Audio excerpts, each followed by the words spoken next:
Alors, shalom, shalom à nouveau à chaque personne qui est là pour cette étude biblique-là d'aujourd'hui. Que c'est une étude biblique que le Seigneur m'a donné une parole cette semaine, mais plus que j'allais chercher des versets, plus que j'allais chercher du contenu par rapport à ce sujet, j'ai remarqué qu'avec un seul étude biblique, ça ne serait pas suffisant ou ça serait trop long. Et évidemment, je ne veux pas étirer ça trop long non plus, une étude biblique. Je veux que le monde puisse l'écouter évidemment au complet ou peut-être le réécouter par après. Vous savez que c'est toujours disponible sur ma page YouTube, toutes les études bibliques depuis peut-être 1 an et demi après que j'ai commencé. Et évidemment, on essaie de garder ça peut-être à maximum 1 heure, les études bibliques. Mais quand j'ai vu le contenu et l'importance de ce sujet, j'ai réalisé que c'est plus qu'une partie. À peu près, j'ai peut-être 3 parties à peu près pour cette étude-là qui va commencer aujourd'hui. On va voir notre deuxième partie la semaine prochaine. Et si je vois que ça ne se finalise pas, ça se peut que je peux le finaliser en 2 parties. Je vais peut-être avoir une 3e partie. Pourquoi? Parce que vraiment, on veut comprendre comment savoir que nous sommes sauvés, ou plutôt pour ceux qui sont peut-être moins familiers avec la parole de Dieu, c'est comment être sauvé. Et évidemment, aujourd'hui, on va parler surtout de la grâce de Jésus-Christ, l'œuvre que Jésus-Christ a fait, qui fait que nous sommes sauvés, qui est sa grâce, évidemment par le moyen de la foi. Et évidemment, après, nous allons voir aussi, une fois qu'on a reçu Jésus dans notre vie, bien évidemment, on reçoit ce salut-là, on reçoit d'être sauvé, mais après, on n'est pas, comme l'apôtre Paul le dit, on n'est pas libre de faire ce qu'on veut. Il y a vraiment une relation qui commence, qui est la relation avec Jésus-Christ. Et après, la 3e partie, qui va être les œuvres qui en suivent. Parce qu'évidemment, c'est ce qu'on va voir aujourd'hui. On va réaliser qu'aujourd'hui, qu'est-ce qui te sauve? Ce n'est pas tes œuvres, mais c'est vraiment la foi que tu as en la grâce que Jésus-Christ a faite. Parce que les œuvres, c'est Jésus qui l'a fait. C'est lui qui est allé à la croix, c'est lui qui a vécu cette souffrance-là, c'est lui qui est mort et qui est ressuscité. C'est vraiment toute l'œuvre que Christ a fait, qui fait qu'aujourd'hui on a l'opportunité d'être sauvé. Et c'est là que j'ai réalisé aussi que le Seigneur me montrait, et je vais vous dire comment j'ai reçu ce message-là, mais beaucoup de religions, vous allez voir, et même des religions chrétiennes qui sont dérivées un peu catholiques, protestants, bon, il y en a plusieurs, évidemment, je ne vais pas toutes les nommer, et même peut-être d'autres religions aussi dans le monde, on réalise souvent que on dirait que de la façon qu'on nous enseigne, c'est que c'est vraiment qu'est-ce qu'on fait ici qui définit si on est sauvé ou pas. Pourtant, c'est pas qu'est-ce que la parole de Dieu nous dit. La parole de Dieu nous dit, c'est vraiment qu'est-ce que Jésus a fait à la croix qui nous sauve. Et après, évidemment, la relation avec Jésus qui en suit. Et après, on voit que les œuvres prennent place.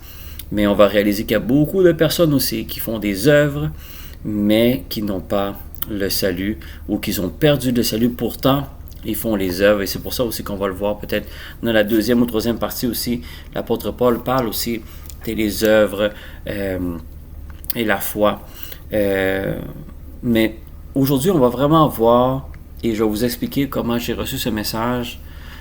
C'était à peu près en pleine nuit, et je me suis réveillé, et le Seigneur m'a posé une question. Une question qui a l'air tout à fait simple, mais en même temps, il m'a fait réfléchir énormément. Et jusqu'à maintenant aussi, je me pose la question, pourquoi le Seigneur m'a posé cette question-là? Est-ce que c'était pour moi, personnellement, ou est-ce que c'était, 1, pour moi, oui, mais aussi 2, pour vous partager cette question-là et ce message-là? Je me suis réveillé durant la nuit, et j'ai vraiment, le Seigneur m'a posé comme question, comment est-ce que tu es convaincu que tu es sauvé en ce moment? C'est vraiment peut-être en d'autres mots, mais c'est ce que la phrase voulait dire, c'est comment moi je sais en ce moment que je suis sauvé. Et l'exemple que évidemment l'Esprit m'a donné, c'est si Jésus revient dans les prochaines minutes, et c'était dans ce moment-là, il était comme à peu près 3h, 4h du matin à peu près.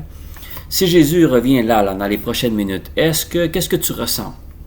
Et ça, c'est la question que je vous pose à vous. Évidemment, pas besoin de me répondre, mais répondez dans votre cœur. Si le Seigneur vous dit, j'arrive dans quelques minutes, je m'en viens te chercher, soit qui vient par l'événement, ou soit qui vient te chercher personnellement à toi. Quelle est ta première réaction? est-ce que ta première réaction, c'est t'as la crainte et tu te mets à prier, à repentir et tu te mets vraiment comme tu essaies de te mettre en ordre avec le Seigneur et il y a comme une crainte qui vient en toi et il y a une peur qui vient en toi qui fait en sorte que tu n'arrêtes pas de prier jusqu'à temps que le Seigneur arrive. Et je pense que la plupart d'entre nous, ce serait ce genre de réaction qu'on aurait. À mon avis, moi, c'est la réaction que j'aurais pu avoir si le Seigneur me dit dans 15-20 minutes, j'arrive. Je pense que les dernières 15-20 minutes, je vais le passer en prière, évidemment, à genoux, en train de me repentir. Et pourquoi? Parce qu'évidemment, je veux être sûr et certain de ne pas perdre mon salut. Mais le Seigneur me dit, est-ce que tu reçois ce message-là, comme on va dire, j'arrive dans les prochaines minutes, dans la prochaine heure, j'arrive, est-ce que tu reçois ce message-là dans la peur et dans la crainte, ou tu le reçois dans la joie? Hein? Mais évidemment, ma réponse était la première. Non, je suis en train... Et c'est là que le Seigneur m'a dit, mais pourquoi? Pourquoi tu aurais peur? Hein? Pourquoi tu aurais cette peur-là? Pourquoi tu ne serais pas dans la joie de savoir que Jésus revient dans les prochaines minutes ou dans la prochaine heure? Et c'est là que ça m'a fait réfléchir. Je pense que la question vraiment que le Seigneur voulait me faire poser, c'est que oui, évidemment, la parole de Dieu nous dit qu'il faut garder notre salut avec tremblement et c'est tout à fait normal. Pourquoi? Parce que le salut, on peut le perdre, mes amis.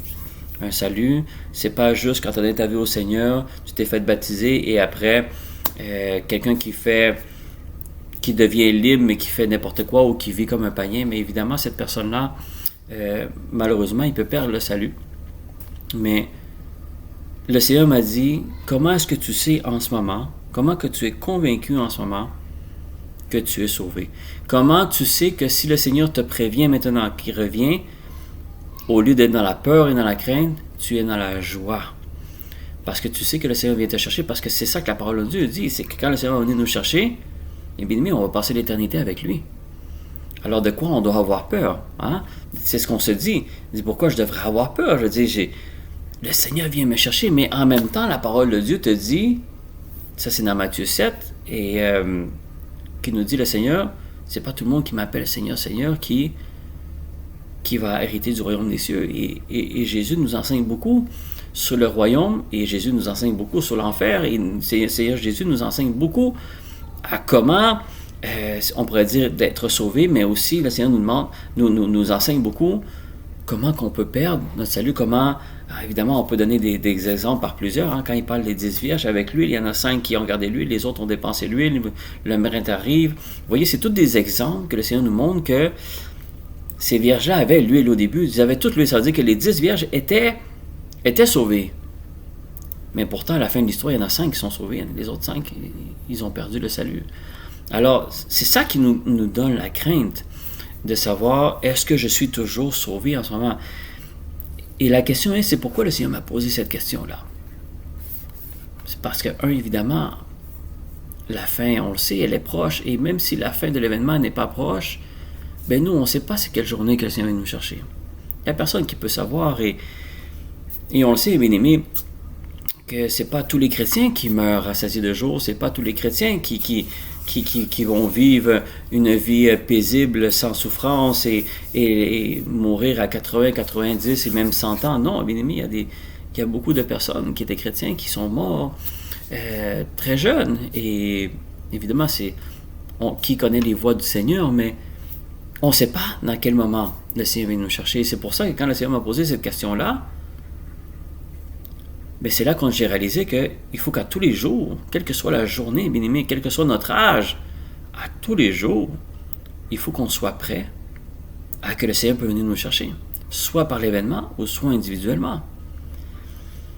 Alors pourquoi cette question-là est très importante, bien aimé? Alors la question que je vous pose, que vous devez répondre évidemment dans votre cœur, comment est-ce que vous savez aujourd'hui que vous êtes sauvé? Et c'est quand le Seigneur m'a posé cette question-là, j'ai essayé de me creuser la tête de bien aimé, mais j'ai réalisé que la réponse n'est pas compliquée. La réponse n'est pas compliquée, bien aimé. Des fois, on se complique trop la tête, on se complique trop l'esprit en pensant, mais comment je peux être sauvé? Il faut que je fasse ci, il faut que je fasse ça, il faut que je fasse cela. Non, bien aimé. Encore une fois, ce n'est pas tes œuvres qui te sauvent, mais c'est qu'est-ce que Jésus a fait. qu'est-ce que Jésus a fait à la croix qui fait qu'aujourd'hui, tu es sauvé. Mais il faut que tu le crois par la foi. Et c'est pour ça que les premiers versets qu'on va voir maintenant, c'est dans Éphésiens chapitre 2, versets 8 et 9. Éphésiens chapitre 2, versets 8 et 9, qui dit « Car c'est par la grâce que vous êtes sauvés. » La grâce de qui? La grâce de Jésus. Ça veut dire que c'est pas par tes œuvres que tu es sauvé. Et on va le voir après. C'est la grâce que Jésus nous a donnée, que Dieu nous a donnée par, évidemment, Jésus-Christ. Si on peut l'analyser un petit peu mieux, c'est le Seigneur qui nous a fait grâce. Parce qu'on sait que dans la parole de Dieu, il dit, il n'y a personne qui n'a pas péché. Tout le monde est privé de la gloire de Dieu. Ça veut dire qu'il n'y a personne qui méritait d'être sauvé. Mais le Seigneur a décidé, on va voir des versets un petit peu plus loin, qu'il y a un moyen de pouvoir sauver. Pourquoi? Parce que personne, par la loi de Moïse et par tout ce qu'il y avait dans l'Ancien Testament, le monde ne réussissait pas à être sauvé. C'est pour ça que il dit la seule façon que je peux sauver des âmes, c'est évidemment en voyant mon Fils unique, et c'est ce qu'on va voir plus tard dans Jean 3, dans Jean 3, mais on va revenir un petit peu plus tard avec ça. Mais il faut qu'on comprenne, mes bien-aimés, que c'est l'œuvre, les œuvres, ou le travail, c'est Jésus qui l'a fait. Nous, qu'est-ce qu'on doit faire? C'est qu'est-ce qu'il dit après. Regardez, c'est par la grâce que vous êtes sauvés. La grâce de Jésus-Christ. Par le moyen de quoi? De la foi. C'est pas par le moyen de tes œuvres. C'est le moyen de la foi. Et c'est pour ça qu'il dit, et cela ne vient pas de vous. Ça vient pas de moi, ça vient pas de vous, ça vient de personne. Il dit, c'est un don de Dieu.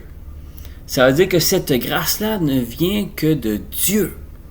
La seule façon que tu peux être sauvé, c'est d'accepter évidemment cette grâce-là. Par quoi? Par la foi. Et des fois, tu dis, mais le verset a l'air compliqué. Non, le verset est très simple, mes amis. Le verset, et on va le voir plus loin dans d'autres versets, mais le verset veut nous dire que tu dois accepter cette grâce-là par la foi. Parce que ça ne vient pas de toi. Ça veut dire, ne cherche pas à comprendre. Des fois, on dit, mais Seigneur, pourquoi tu m'as choisi moi? Pourquoi...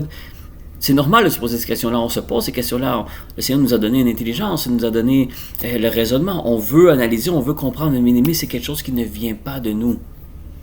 Ça ne vient pas. Il n'y a personne d'entre nous qui sont là sur la ligne de prière ou qui sont là à l'église qui peut dire, lever la main et dire, oui, moi j'ai mérité mon salut. Non, il n'y a personne qui peut dire ça. C'est pour ça que dans le verset 9, il dit, ce n'est point par les œuvres afin que personne ne se glorifie.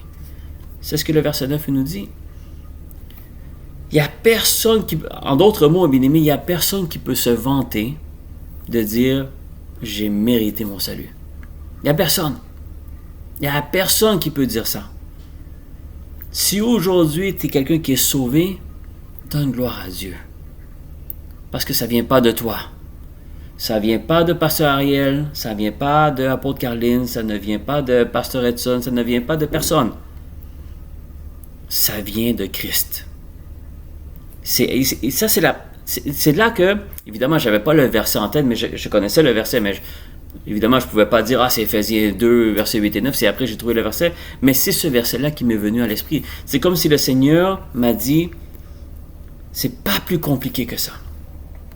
Ça veut dire, mes amis, que, évidemment, ça nous ramène à la foi. Qu'est-ce que Hébreu dit dans la foi? La foi est la ferme assurance de quelque chose qu'on ne voit pas, mais qu'on est convaincu qu'on va l'avoir. Hein? On sait que, évidemment, la prière à la foi, c'est que tu finis ta prière et même si tu ne le vois pas de tes yeux, tu as la ferme assurance que tu vas l'avoir. Alors, il n'y a personne dans le monde, mes bien-aimés, et il n'y aura personne dans le monde non plus dans le futur qui va être capable d'accumuler des preuves puis venir nous le montrer face à face et dire, regarde, j'ai des preuves devant moi, que ce soit scientifique, que ce soit de quelque façon, il n'y a personne dans le monde qui va être capable de vous apporter des preuves que Jésus a existé il y a 2000 ans, qu'il a vécu, qu'il a été crucifié, qu'il a été ressuscité. Il il n'y a personne qui va être capable de vous donner des preuves concrètes.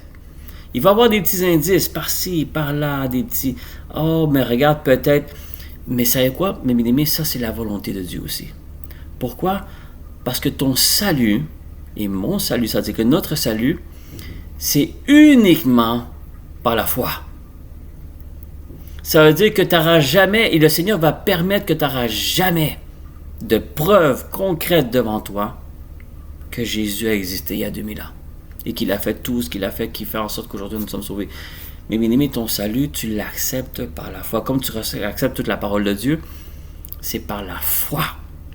Et la foi, c'est une ferme assurance des choses que tu ne vois pas. Mais tu es convaincu que c'est là. Et c'est pour ça, bien aimé, comment tu peux être sauvé? Comment tu peux savoir que tu es sauvé? Mais aujourd'hui, il faut que tu te poses la question. Est-ce que tu crois vraiment? Pas juste croire, mais est-ce que tu as la foi? Est-ce que ta foi, c'est la ferme assurance que tu sais qu'il y a 2000 ans, un homme est venu qui était le Fils de Dieu, qu'il a fait tout ce qu'il a fait, qu'il est allé à la croix et qu'il est mort pour mes péchés et vos péchés. Et que cet acte-là qu'il a fait à la croix est un acte qui a fait en sorte qu'il était la seule façon de pouvoir nous réconcilier avec le Père et de ne pas aller en enfer comme on était supposé d'aller. Et qu'après il est ressuscité au 3e jour.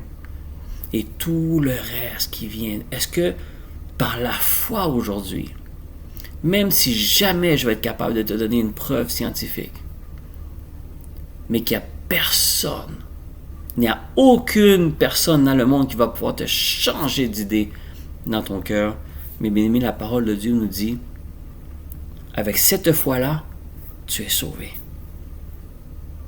Tu es sauvé. Automatiquement, tu gagnes ton salut en croyant en cela. Et c'est pour ça qu'on voit dans la deuxième partie, bien aimé, ça ne s'arrête pas là, parce que l'apôtre Paul, il nous le dit. C'est pas qu'une fois que tu as fait ça, tu es libre de faire ce que tu veux, tu retournes dans le péché. Non. Parce que quelqu'un qui croit, qui a la foi à ce que Jésus a fait, bien évidemment, c'est quelqu'un qui va avoir la foi aussi aux instructions et aux enseignements que Jésus nous a donnés.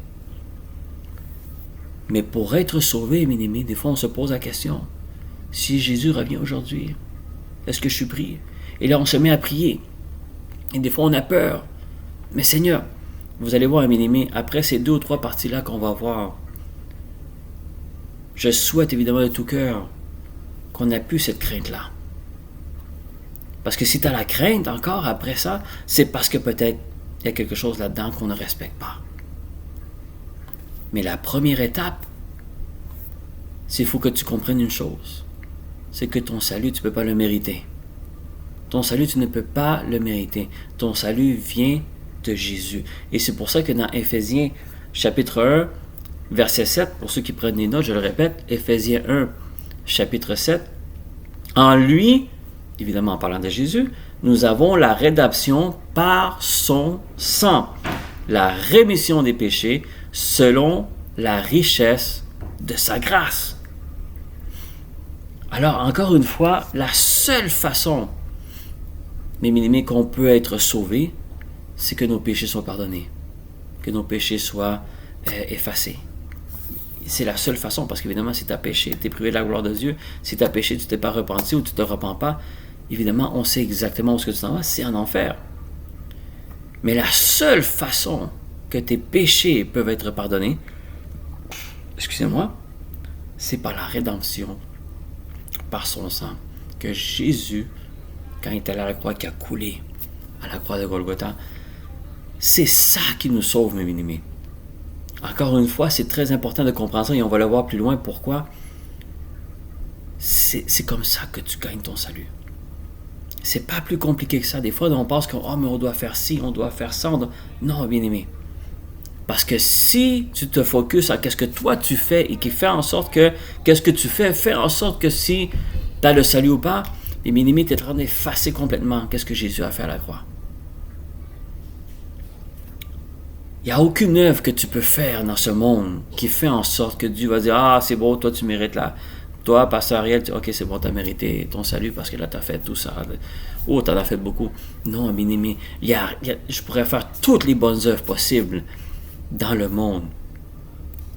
Mais si Jésus n'aurait pas été à la croix, je n'ai pas le salut, bien-aimé. Je n'ai pas le salut. Une fois que j'ai accepté qu'est-ce que Jésus a fait et je crois, oui, tous les œuvres que je fais après, c'est exactement la continuité, évidemment, pour continuer à œuvrer selon la volonté de Dieu. Mais c'est pas comme ça que je gagne mon salut. Mon salut, la seule façon que je l'ai reçu, c'est par un cadeau ou une grâce, on peut le nommer. Comme on peut nommer un cadeau que tu ne méritais pas. Il n'y a aucun d'entre nous qui méritait ça. Alors c'est pour ça qu'il dit, il n'y a personne qui peut se glorifier. Il n'y a personne qui, quand il est à l'église, peut se sentir supérieur à quelqu'un qui est à l'extérieur de l'église, qui ne croit pas en Dieu. On n'est pas supérieur. Bon, la seule différence, c'est que nous, on a décidé de croire. On a décidé de mettre notre foi en ce que Jésus a fait, même si on n'a aucune preuve scientifique devant nous pour nous dire que oui, vraiment, Jésus a existé. On a décidé d'y croire par la foi. Mais ça ne fait pas de nous des personnes supérieures. On est aussi pécheurs et on a été aussi pécheurs et peut-être pire avant de connaître Jésus que des personnes qui ne sont pas sauvées en ce moment. C'est pour ça que le Seigneur a dit, il s'est assuré qu'il n'y a aucune œuvre qu'on peut faire sur terre qui fait en sorte que tu peux te glorifier, que tu as gagné ton salut. C'est seulement qu'est-ce que Jésus a fait à la croix. Ça, c'est la première étape. La foi, comment le garder? Parce qu'on sait que c'est la ferme assurance. Comment on peut garder cette foi-là? Parce que c'est important, parce qu'après, on va voir l'apôtre Paul. L'apôtre Paul, est-ce qu'il avait peur de la mort? Ou est-ce qu'il avait hâte à la mort? On va le voir plus tard, on sait qu'il n'avait pas peur de la mort, au contraire. Et la plupart des apôtres, c'était la même chose. Ils étaient tous prêts à mourir pour Christ. La mort ne leur dérangeait pas. Pourtant, avant de recevoir le Saint-Esprit, Pierre et les autres apôtres, les autres disciples, ils avaient peur, évidemment, parce que si on te disait que tu étais disciple de Jésus, évidemment, soit que tu souffrais beaucoup, soit que tu mourrais, on te mettait à mort. Et Pierre a nié, évidemment, Jésus 3 fois. Pourquoi? Parce qu'il a eu peur. Et on aurait tous eu peur. C'est pas pour juger Pierre, on aurait tous fait la même chose. Parce qu'on a eu peur. Mais une fois qu'ils ont reçu le Saint-Esprit, une fois qu'ils ont reçu cet esprit de force que le Seigneur lui a donné, combien de fois Pierre, Jean et tout le monde se sont fait menacer d'arrêter de parler de Jésus. Il a dit, on ne va pas t'écouter. C'est ce qu'il disait Pierre et Jean quand vous regardez les premiers chapitres de Actes. Et tout de suite, dès qu'il les libérait, c'est quoi la première chose qu'ils faisaient? Ils s'en allaient encore prêcher Jésus. Ça ne leur dérangeait pas si tu leur menaçais la vie. L'apôtre Paul, si tu menaces sa vie, il était même content. Pourquoi? Parce que j'ai hâte d'aller voir Christ. On va le voir plus loin dans Philippiens. L'apôtre Paul, il dit, on va le voir tout de suite, Philippiens chapitre 1, versets 21 à 24. C'est ça que le Seigneur veut, que notre niveau de foi soit à ce niveau-là. Parce que, bien-aimés, comme j'avais dit plus tôt, notre salut en dépend. La foi qu'on a, même notre salut en dépend. Ce n'est pas seulement nos sujets de prière ou nos bénédictions ou notre guérison. Oui, toute la foi fait la différence. Mais notre salut repose sur notre foi. Et regardez qu'est-ce que Philippiens 1, verset 21-24, c'est vraiment, il y a d'autres exemples évidemment, mais c'est celle-là qui j'avais préféré de vous partager. L'apôtre Paul avait hâte de mourir. C'était pas nécessairement une pensée suicidaire qu'il avait. Parce qu'évidemment, il aurait pu se suicider plein de fois. Il y a des opportunités, il en a eu plein, mais il savait que il fallait pas le faire, évidemment. Mais il avait hâte de mourir dans le sens que il avait hâte d'aller voir Christ. Et il était tellement convaincu que dès que son corps physique mourait, il allait se retrouver avec Seigneur Jésus. Alors pour lui, la mort, et c'est ce qu'on va voir en ce moment, était un gain. C'était quelque chose qu'il avait hâte. C'était la victoire. Pourtant, on parle de la mort maintenant, qu'on soit chrétien ou païen, parler de la mort à qui que ce soit, et tout le monde a peur de la mort. Qui est un peu normal aussi. C'est pas je dis que c'est anormal, on a tous un peu peur de la mort, mais si vraiment on a la foi, cette foi-là que Jésus nous demande d'avoir pour notre salut, la mort n'est pas supposée nous faire peur. Au contraire, ça devrait faire comme finalement, je m'en vais vers Jésus. Regardez Philippiens 1, versets 21 à 24, il dit « Car Christ est ma vie, et la mort m'est un gain. » Vous voyez, c'est comme si la mort, pour lui, c'est la victoire. C'est la récompense. Pour lui, c'est « Je vais aller voir Jésus. » Regardez ce qu'il dit. « Mais s'il est utile pour mon œuvre que je vive dans la chair, évidemment, pas dans la chair spirituellement, mais dans le corps charnel qu'il y a en ce moment, je ne saurais dire ce de quoi je dois préférer. » Et c'est pour ça que, regardez qu'il dit après, je suis pressé des deux côtés. Des deux côtés de où? Évidemment, la mort et de rester vivant, c'est ce qu'il veut dire. J'ai le désir de m'en aller et être avec Christ. Ce de qui, de beaucoup, est le meilleur. C'est-à-dire que, évidemment, si j'ai le choix de rester ici ou de m'en aller, évidemment, la mort, ben, je préfère beaucoup plus la mort dans le sens comme, je vais aller voir Christ. Il dit, ce qui, de beaucoup, est le meilleur. C'est-à-dire, c'est même pas comparable. C'est beaucoup mieux d'aller voir Christ que rester dans le monde. Et surtout, il ne faut pas oublier que l'apôtre Paul, il vivait beaucoup dans la souffrance physique. C'était très souffrant, sa vie chrétienne. C'était pas comme la plupart d'entre nous, que des fois on a des problèmes par-ci, par-là. Des fois on se plaint, mais quand on regarde la vie, l'apôtre Paul, sa vie chrétienne surtout, c'était vraiment pas de tout repos. C'était pas plaisant à vivre. Alors, évidemment, plus envie, une personne qui vit beaucoup de souffrance ici, encore une fois, il a envie de partir avec Christ. Mais il dit, à cause de vous, il est plus nécessaire que je demeure dans la chair, alors dans le corps charnel. Pourquoi? Parce qu'il savait que le Seigneur lui avait dit, c'était pas le moment. Il faut que tu restes, parce qu'il devait continuer, évidemment, à écrire, à enseigner. Et jusqu'au jour d'aujourd'hui, ça continue à nous enseigner spirituellement. Alors, le Seigneur a permis qu'il vive... moi, je pense que dans les apôtres, je ne vais pas me tromper, je n'étudie pas beaucoup la Bible, mais je pense que dans les apôtres, c'est celui qui a vécu le plus longtemps, c'est l'apôtre Paul. Mais le Seigneur l'a permis, pourquoi? Parce qu'il devait sûrement, il n'avait pas fini d'écrire ses épîtres, il n'avait pas fini de restaurer des vies, même s'il était en prison, il restaurait des personnes, il enseignait le monde, il a passé le flambeau à Timothée aussi, il a fait continuer son ministère avec Timothée. Alors tout ça, le Seigneur l'a permis de garder vivant parce qu'il avait un plan pour lui. Mais qu'est-ce que ça veut dire, ces trois versets-là? C'est qu'on voit que l'apôtre Paul avait hâte de partir. Un, évidemment, c'était pas une vie très plaisante qu'il avait, mais deux, c'était pas vraiment ça qui faisait la différence, c'était plus, je sais que je m'en vais voir Christ. Et c'est ça la foi qu'on doit avoir, mes amis. La foi qu'on doit avoir, c'est de vraiment... L'apôtre Paul était convaincu qu'il était sauvé. Il n'y avait pas de doute, il n'y avait personne qui pouvait changer l'idée à l'apôtre Paul. Il n'y a personne qui pouvait mettre un doute dans son esprit s'il était sauvé ou pas. Mais beaucoup d'entre nous, et moi y compris évidemment, ça nous arrive souvent de douter si nous sommes sauvés ou pas. Et ça, évidemment, qui fait le doute? Évidemment, c'est l'ennemi. L'ennemi veut te faire douter. Pourquoi? Parce que l'ennemi sait très bien que ton salut repose sur ta foi aussi. Mais la foi, dit, c'est une ferme assurance, mes amis. La foi, c'est une ferme assurance. Ça veut dire que tu peux me répondre oui. Si je te pose la question, tu vas me répondre oui. Mais est-ce que dans ton cœur, tu as vraiment répondu oui? Quand tu te couches la nuit, est-ce que tu es convaincu que cette nuit, si c'est l'événement du Seigneur ou si le Seigneur vient te chercher cette soir, est-ce que tu te reposes en paix pareil? Tu dis, si je dois partir, Seigneur, c'est avec toi, je m'en vais. Tu es convaincu que tu as ton salut. Tu es convaincu que si tu dois partir ou que le monde doit exploser, ça ne t'inquiète plus. Pourquoi?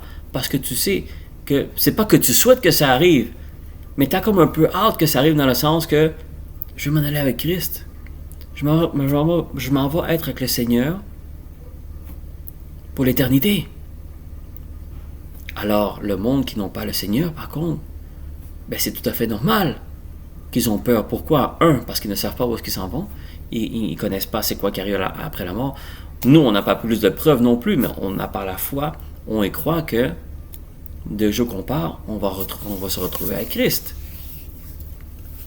Mais il y a beaucoup de personnes, bien aimées, et beaucoup de chrétiens, qui ont peur de la mort. Et c'est là que revient la question que le Seigneur m'a posée.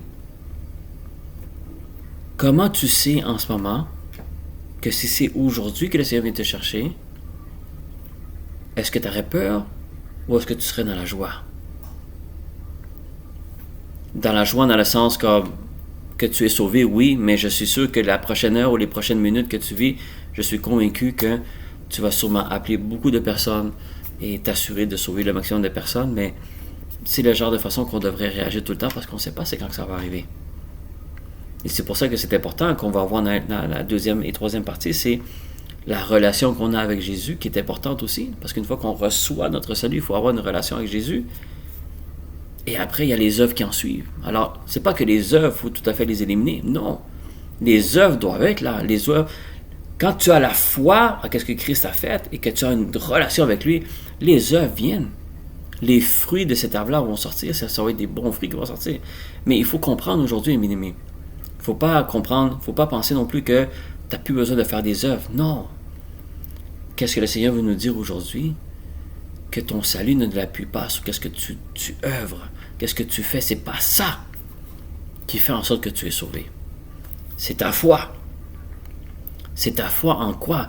En une promesse que le Seigneur a fait avec nous. Il y a une promesse de Dieu qui nous a été donnée. Une promesse que tout chrétien doit s'appuyer. Parce que sans cette promesse-là, bien aimé, il n'y a pas de salut. Et c'est la promesse, c'est quoi? On la retrouve dans le 3e chapitre de Jean. Jean 3, on va lire du verset 15 au verset 18. C'est ça la promesse. C'est ça l'œuvre qui te sauve. C'est pas nos œuvres, c'est son œuvre.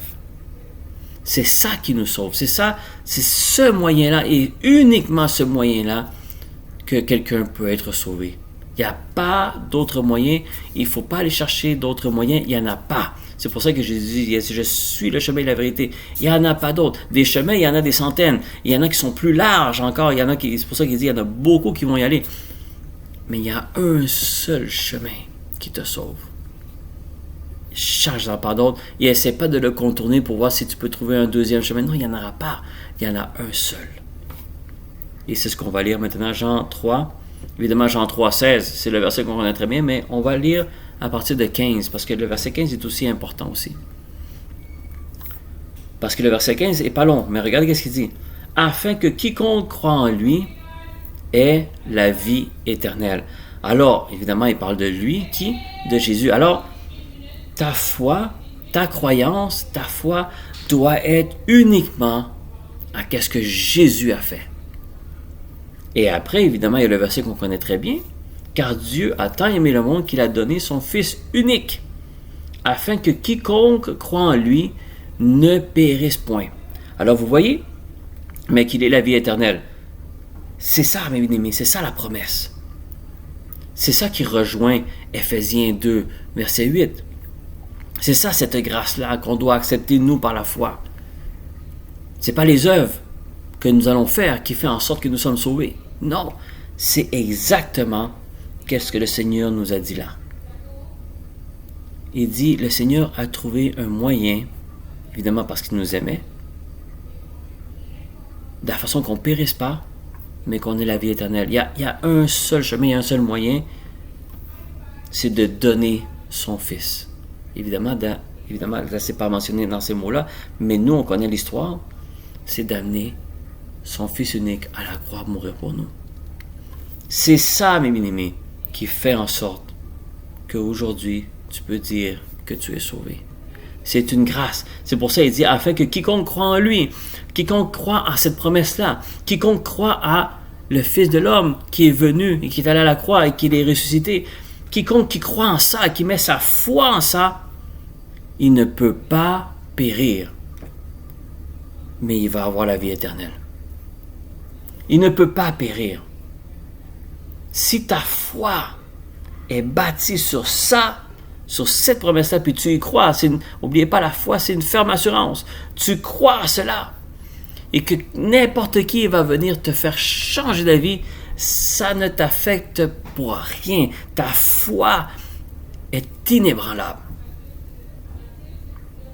Il y a combien de personnes dans le monde, bien aimé, que ce soit il y a 2000 ans jusqu'à aujourd'hui, de monde qui ont menacé, leur vie a été menacée parce qu'ils devaient nier Jésus jusqu'à la mort. Ils n'ont jamais nié Jésus. Pourquoi? Parce qu'ils savaient que c'est cette foi-là qui le sauvait. Si quelqu'un te veut changer la vie ou même qui te menace, mes bien-aimés, il n'y a rien ni personne qui doit ébranler cette foi-là. C'est ça qui nous sauve. C'est cette foi-là de croire en cette promesse-là. Et regardez ce qu'il dit après. Quiconque ne brise point et qu'il ait la vie éternelle. Alors, ta foi doit être bâtie sur ça.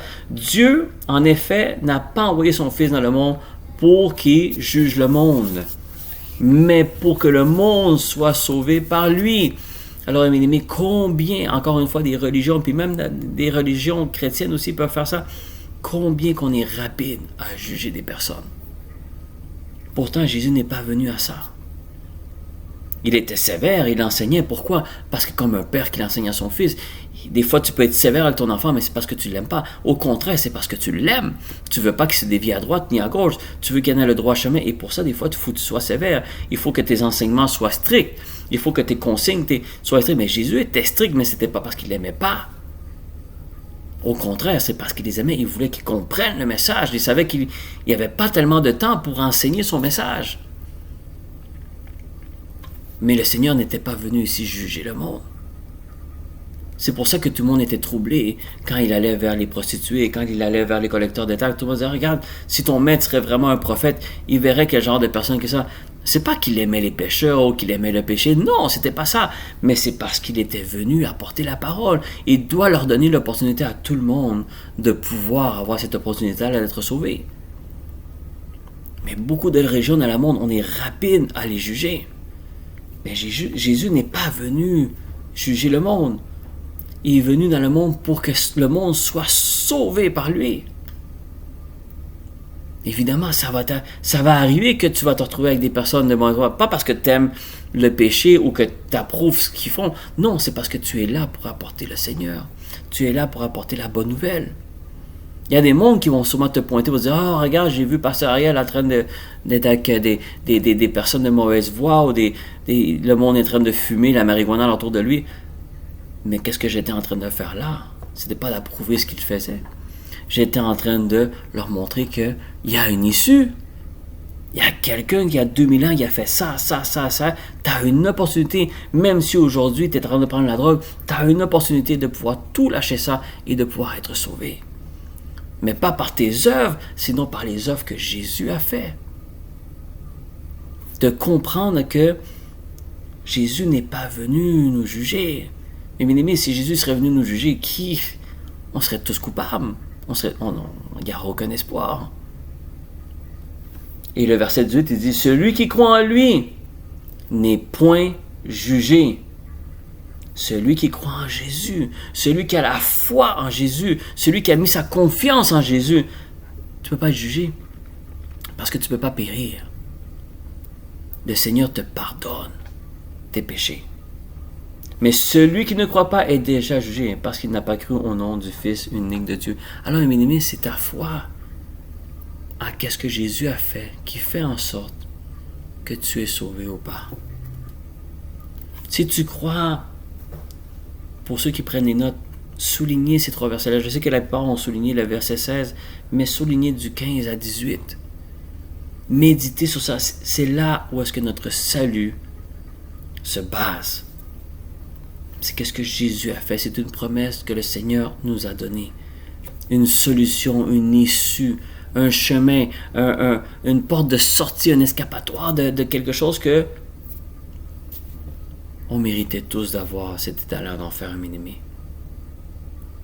Que tu aies n'importe quel titre, il n'y a personne qui peut se vanter. Que tu sois pasteur, apôtre, prophète, évangéliste, ça n'a aucune importance. Parce qu'il n'y a personne qui peut se vanter de ça. C'est toute une grâce. Parce que si tu te vantes de ça, l'orgueil vient de prendre ton cœur. Tu n'es pas supérieur à quelqu'un qui ne croit pas en Seigneur en ce moment. C'est une grâce. Et c'est là où est-ce que la relation avec Jésus commence. Parce que quand tu comprends cette grâce-là, quand tu comprends que il n'y a rien que tu as fait qui fait en sorte qu'aujourd'hui, tu méritais ça, mais le Seigneur te l'a donné pareil. Quelqu'un qui comprend ça, un bien-aimé, c'est quelqu'un qui est obligé, ou qu'on t'oblige à rentrer dans une relation avec Jésus, de toi-même, tu veux connaître encore plus Jésus. Il n'y a aucun pasteur, il n'y a personne qui peut t'obliger à dire, mais tu dois faire ci, tu dois faire... Non, tu vas le faire de ton propre gré parce que tu as compris cette grâce-là. Tu as compris que tu ne le méritais pas et que tu l'as eu. Il n'y a aucun effort que tu as fait. La seule chose qu'il a fallu que tu fasses, c'est que tu prennes la décision d'y croire. Par la foi. C'est ça que le Seigneur voulait sûrement me dire. Est-ce que tu es convaincu que tu es sauvé? Et là, il y a plein de choses qui te restent à suivre. Mais j'ai fait ci, j'ai fait ça. Mais non, c'est vrai, ça, le Seigneur m'a dit, mais j'ai pas fait. C'est là que le Seigneur m'a arrêté. Il a dit, non, tu n'as pas compris encore comment tu es sauvé. Tu es sauvé par ce que moi j'ai fait, pas ce que toi tu fais. Il n'y a rien que tu peux faire qui fait en sorte que tu gagnes ton salut. Il suffit d'y croire. Alors, qu'est-ce que tu dois comprendre aujourd'hui, c'est comment avoir cette foi-là. Comment garder cette foi-là.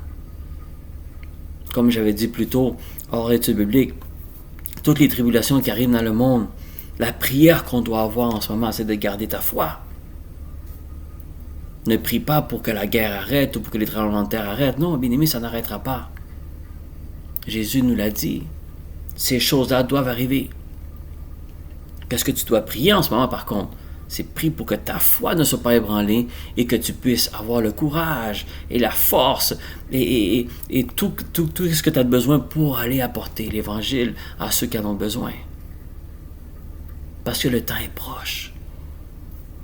Et c'est là que le Seigneur m'a donné comme un exemple. Il dit, si tu sais que je reviens demain, je sais qu'il n'y a personne qui connaît l'événement, puis il n'y a personne qui le saura. La parole de Dieu dit, même le Fils de l'homme, il ne sait même pas c'est quoi ce jour-là. Imaginez-vous, l'ennemi. L'ennemi ne le sait pas. Il n'y a personne qui sait. Il y a seulement Dieu qui sait.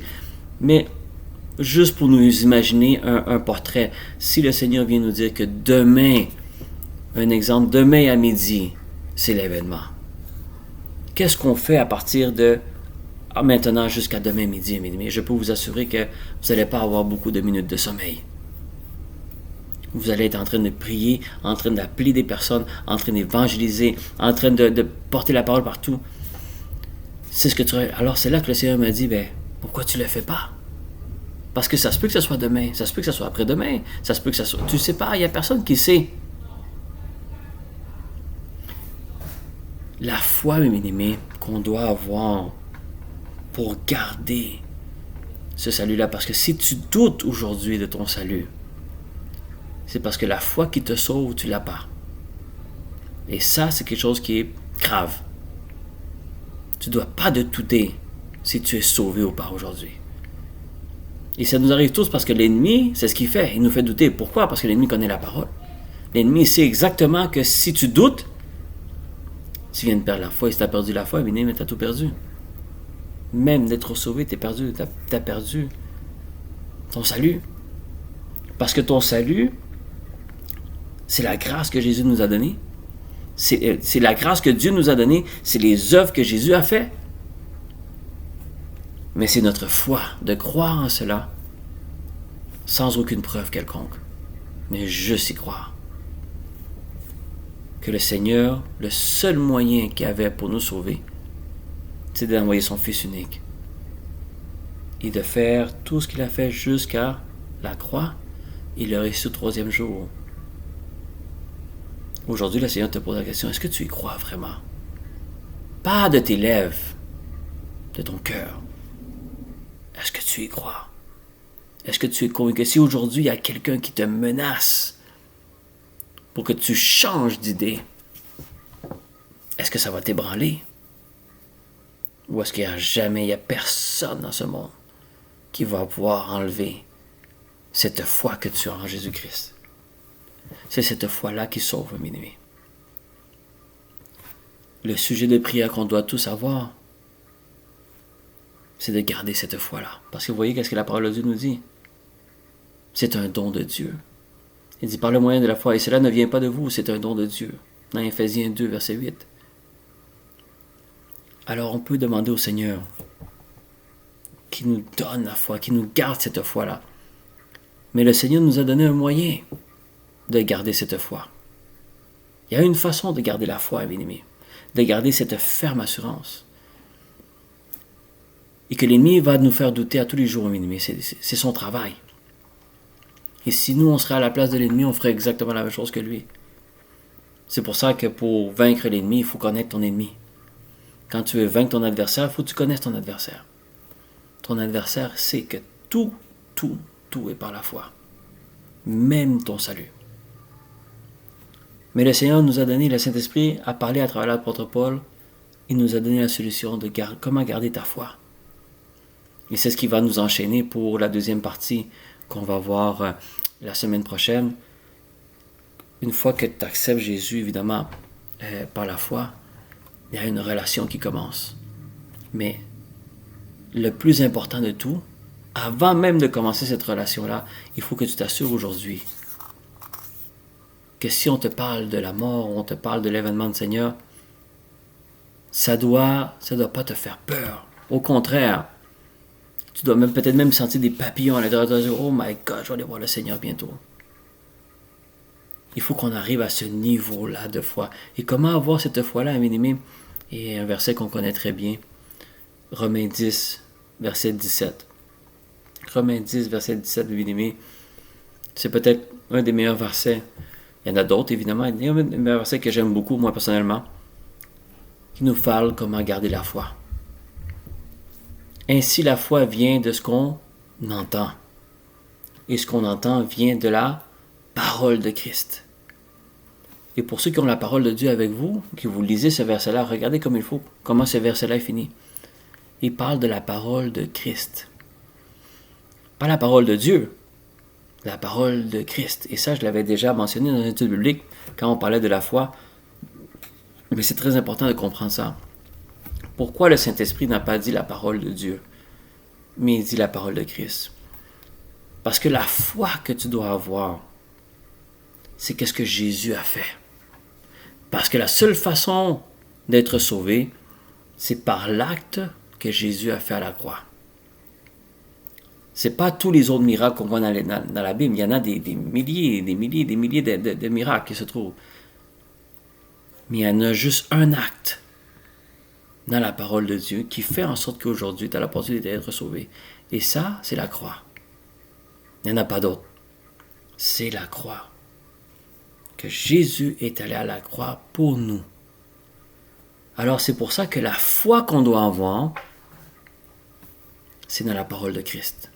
Alors, c'est ça que le Seigneur essaie de me faire comprendre. C'est que si tu sais que c'est Christ, c'est par les œuvres de Christ qui fait en sorte qu'il est à la croix, évidemment, qui fait en sorte qu'aujourd'hui tu es sauvé. Alors, s'il y a des enseignements que tu veux apprendre et que tu veux obéir, qui tu vas écouter? Qui tu vas obéir? Bien évidemment, c'est les enseignements que Jésus nous a donnés. Si tu crois que cet homme-là est le Fils de Dieu, que cet homme-là a apporté la bonne nouvelle, que cet homme-là c'est la personne qui, dans toute la parole de Dieu, qui te parle plus de royaume et de l'enfer, c'est Jésus. Il n'y a personne d'autre qui a parlé autant du royaume et de l'enfer que Jésus-Christ. Et c'est lui seulement qui est le seul chemin, et c'est lui seulement qui fait en sorte que, parce qu'est-ce que lui a fait, tu es sauvé. Alors quels sont les enseignements que tu dois écouter quotidiennement? C'est la parole de Christ. Et la parole de Christ, c'est où, mes amis? C'est dans l'Évangile. Ou les évangiles plutôt. Ta foi doit venir de l'Évangile. C'est ça la parole de Christ. Et évidemment, les épîtres aussi, parce que c'était inspiré du Saint-Esprit. Le Saint-Esprit nous rapportait tout, qu'est-ce que Jésus nous avait enseigné. Mais Jésus, quand vous lisez ses instructions, quand vous lisez ses enseignements, quand vous voyez les miracles qu'il a fait, comment il opérait, c'est ça qui va faire que tu vas garder cette foi-là de ton salut. Et c'est pour ça, mes bien-aimés, qu'il y a beaucoup de chrétiens qu'à fil des années, surtout quand ça fait longtemps que tu es chrétien, tu vas voir qu'il y a une foi qui diminue. Parce que des fois, on arrête de lire la parole de Christ. Et le dernier endroit, tu peux lire la parole de Dieu de la première page à la dernière page À chaque année, il y a des personnes qui font ça. C'est bien, toute la parole de Dieu est bonne, mes bien-aimés. Tout vient de Dieu. Mais ton salut est basé uniquement sur ce que Jésus-Christ a fait à la croix. Alors c'est pour ça que Romains 10, 17, il dit, la foi vient de ce qu'on entend, et ce qu'on entend vient de la parole de Christ. Je ne dis pas de plus lire la parole de Dieu. Non, au contraire, c'est toute la parole de Dieu est bon, parce que ça vient tous de Dieu. Mais il y a un seul endroit qui fait en sorte, si aujourd'hui, pour justifier ce que je veux dire en ce moment, si aujourd'hui, la mort te fait peur, même si tu es chrétien, ne t'inquiète pas, ça nous arrive tous. On n'est pas un meilleur que l'autre. Mais si aujourd'hui tu ressens, quand on te parle d'événements, fin du monde, mort, toutes ces choses-là, ça te donne une crainte, une inquiétude, aujourd'hui tu as la réponse. Remets ta foi, remets toute ton énergie dans ce que Jésus nous a enseigné. Qu'est-ce que Jésus a fait? Comment Jésus a opéré? Qu'est-ce que ces paraboles voulaient dire? Qu'est-ce que ces enseignements veulent dire? Qu'est-ce qu'est la croix? Qu'est-ce qui vraiment est arrivé à la croix? Qu'est-ce qui est arrivé? Tu cherches à comprendre et à connaître encore plus Christ.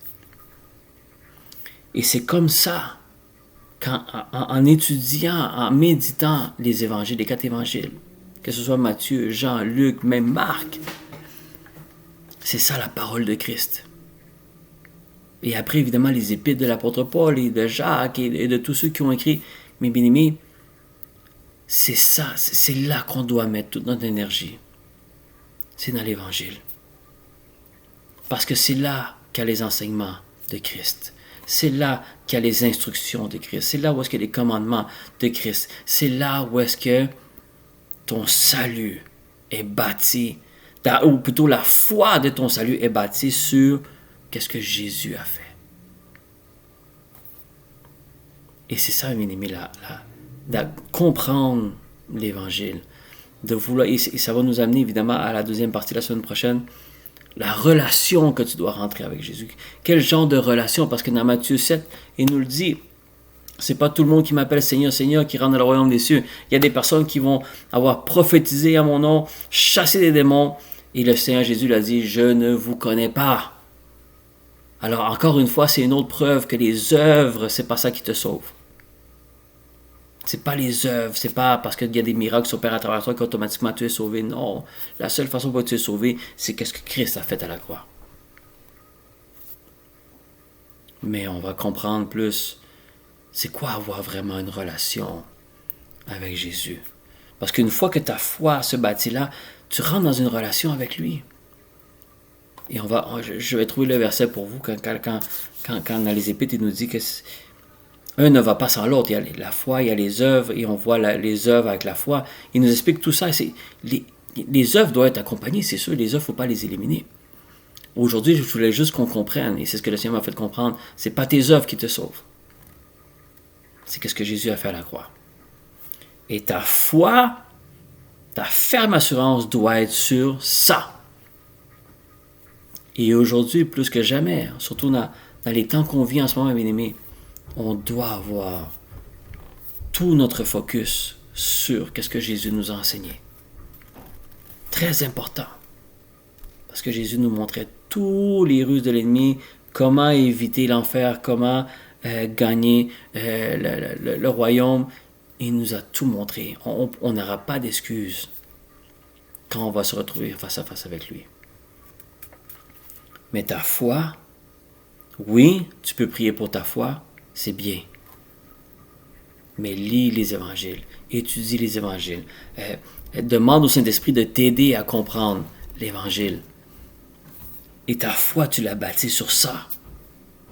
Et une fois que ta foi est bâtie sur ça, oui, tu peux encore découvrir plein de choses dans la parole de Dieu. Mais l'important, tu peux lire Ésaïe à toutes les semaines, tu peux lire l'histoire de Moïse à toutes les semaines, d'Abraham, il n'y a pas de problème. Tu apprends à connaître Dieu, tu apprends à connaître l'obéissance, tu apprends à connaître beaucoup de choses. Mais il y a une seule personne qui est allée à la croix. Pour moi et pour vous, c'est Jésus. Alors s'il y a quelqu'un vraiment qu'on veut écouter, même Dieu lui a dit, quand il s'est présenté devant Pierre, Jean et Jacques, si je ne me trompe pas, quand ils étaient dans la montagne et que Moïse et Élie étaient là, étaient apparus, qu'est-ce que Dieu a dit là? Il dit, voici mon fils bien-aimé, écoutez-le. Il dit, écoutez-le. Quand Dieu lui-même te dit, cet homme-là, tu l'écoutes, ça veut dire que tout ce qui sort de sa bouche est vérité. Il dit, écoutez-le. Il n'a pas dit, juste suivez-le, non, écoutez-le. C'est ça que le Seigneur dit à tout le monde. Voici mon fils bien-aimé, écoutez-le.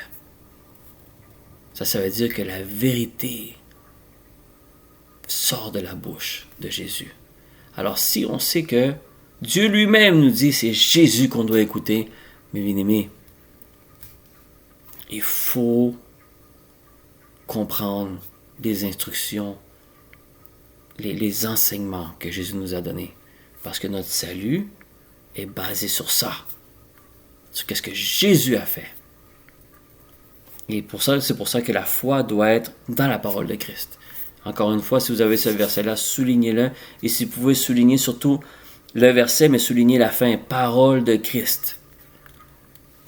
C'est pas pour rien que c'est écrit parole de Christ. C'est parce que c'est avec l'évangile, mes amis, que ta foi doit être bâtie. Parce que cette foi-là, c'est cette foi-là que ton salut en dépend.